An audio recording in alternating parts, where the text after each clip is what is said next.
അമേരിക്കയിലായാലും ചൈനയിലായാലും ഒക്കെ ഇതിനൊരു ഉപയോഗം എന്ന് പറയുന്നത് മനുഷ്യനേക്കാളും ആക്യുറേറ്റ് ആയിട്ട് ജോലി ചെയ്യാൻ അല്ലെങ്കിൽ മനുഷ്യനേക്കാളും പ്രൊഡക്ടിവിറ്റി തരുന്ന മേഖലയിൽ അങ്ങനെയുള്ള സ്ഥലങ്ങൾ കണ്ടുപിടിച്ചിട്ട് അത്തരം സ്ഥലങ്ങളാണ് ഉപയോഗിക്കുന്നത്. ഉദാഹരണത്തിന് ഫാമിങ്ങിനൊക്കെ ഉപയോഗിക്കുമ്പോൾ ഒരു സ്ക്വയർ മീറ്റർ സ്ഥലത്ത് നെല്ല് നട്ട് കഴിഞ്ഞാൽ അതിനെത്ര വെള്ളം വേണം, അതിനെത്ര പെസ്റ്റിസൈഡ് അടിക്കണം, അതൊക്കെ കാൽക്കുലേറ്റ് ചെയ്യുന്നതും അത് ചെയ്യാൻ വേണ്ടിയിട്ടുള്ള അതിന്റെ കാൽക്കുലേഷൻസ് ആയാലും അത് ഫാർമറിന് അഡ്വൈസ് കൊടുക്കുന്നത് മുതൽ അത് സ്വന്തമായിട്ടും അതുമായിട്ട് കണക്ട് ചെയ്ത ഉപകരണങ്ങൾ ഉപയോഗിച്ചിട്ട് പമ്പ് ചെയ്യുന്ന അടക്കമുള്ള ആ ഒരു സ്ഥലത്തിലേക്കൊക്കെയാണ് ഇതിന്റെ ഒരു പ്രാക്ടിക്കൽ ഇതിന്റെ ഒരു ഉപയോഗം വരുന്നത്.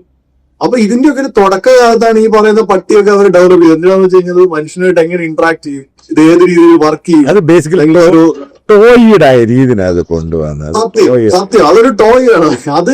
അപ്പൊ നമ്മളിപ്പോഴും ഈ പറയില്ലേ, കേരളത്തിലൊക്കെ ഇപ്പൊ പത്രത്തിലൊക്കെ കാണും ഇങ്ങനെ ഒരു പ്രാദേശിക ശാസ്ത്രജ്ഞൻ വളർന്നു വരുന്നു, അയാൾ ഹെലികോപ്റ്റർ ഉണ്ടാക്കാൻ നോക്കി. അപ്പൊ അതിനായിട്ട് ആൾക്കാർ കമന്റ് ചെയ്യും, ഇയാൾ ചൈനയിലും അമേരിക്കയിലൊക്കെ ആണെങ്കിൽ വലിയ ആളായിരുന്നു. ഈ ചൈനയിൽ അമേരിക്കയിലുള്ള ഒരാൾ ഇപ്പൊ ഹെലികോപ്റ്റർ ഉണ്ടാക്കാൻ നോക്കി കഴിഞ്ഞാൽ അവിടുത്തെ ഗവൺമെന്റ് തിരിഞ്ഞു നോക്കത്തില്ല. കാരണം ഹെലികോപ്റ്റർ ഓൾറെഡി ഇവിടെ ഉണ്ട്, ഡ്രോൺ ഓൾറെഡി ഇവിടെ ഉണ്ട്. അപ്പൊ നമ്മൾ ഈ പറയുന്ന പട്ടിയെ അല്ലെങ്കിൽ ഡ്രോണിനെ അല്ലെങ്കിൽ വേറെ സാധനത്തിൽ ഉണ്ടാക്കേണ്ട ആവശ്യം നമുക്ക് വരുന്നില്ല. പിന്നെ വേറൊരു സാധനം എക്സ്പോയിട്ട് ബന്ധപ്പെട്ടിട്ട് തോന്നിയ വേറൊരു സംഗതി, ഇപ്പം കമ്പ്യൂട്ടർ ഒരു വിപ്ലവം ഉണ്ടായ സമയത്ത് നമ്മൾ അതിനകത്ത് എളുപ്പത്തിൽ എങ്ങനെ ജോലി കിട്ടും, അതായത് ഒരു കോൾ സെന്റർ ആയാലും ഒരു പ്രോഗ്രാമിംഗ് പഠിച്ചിട്ടാണെങ്കിലും ഒരു സോഫ്റ്റ്വെയർ പഠിച്ചിട്ടാണെങ്കിലും എന്നുള്ള രീതിയിൽ നമുക്കിപ്പോ നോക്കി ഇന്ത്യക്കാർ ഗ്ലോബലി വർക്ക് ചെയ്യുന്ന കൂടുതലും സോഫ്റ്റ്വെയർ സൈഡിലാണ്. നമ്മുടെ നാട്ടിലുള്ള കമ്പനികൾ നോക്കി കഴിഞ്ഞാലും സോഫ്റ്റ്വെയർ ആണ്, ഹാർഡ്വെയറിലോട്ട് നമ്മൾ പോകുന്നില്ല. ഇപ്പൊ നമ്മൾ ഈ പറയുന്ന വരുന്ന സമയത്ത് നമ്മൾ എവിടെയാണ് നമ്മളെ പൊസിഷൻ, നമ്മൾ അതിനകത്ത് ഈ പറയുന്ന വളരെ കൃത്യമാണ് ഈ പറയുന്ന ഈ IT മേഖലയിൽ നമ്മൾ സോഫ്റ്റ്വെയർ മാത്രമേ ഉള്ളൂ, നമ്മൾ ഹാർഡ്വെയറിലില്ല. അത് എല്ലാവർക്കും അറിയാവുന്ന വസ്തുതയാണ്. ഇല്ല, നമ്മൾ എവിടെയില്ല. ഇനിയിപ്പോ നമ്മൾ ഈ അടുത്ത എയിലോട്ട് വരുമ്പോഴും നമ്മൾ ഈ പറയുന്ന നമുക്ക് അതിനകത്ത് പൊസിഷൻ ചെയ്യാൻ പറ്റില്ല. നമ്മളിപ്പോ ഹാർഡ്വെയറിലേക്ക് പോവാണെങ്കിൽ അല്ല അതിനകത്ത് ജിബിനൊരു കാര്യമുണ്ട്. ഇപ്പൊ ഹാർഡ്വെയർ ആണെങ്കിൽ സോഫ്റ്റ്വെയർ ആണെങ്കിൽ തന്നെയും ഈ സോഫ്റ്റ്വെയർ ഡിസൈൻ ചെയ്യുന്നൊക്കെ അമേരിക്കയില.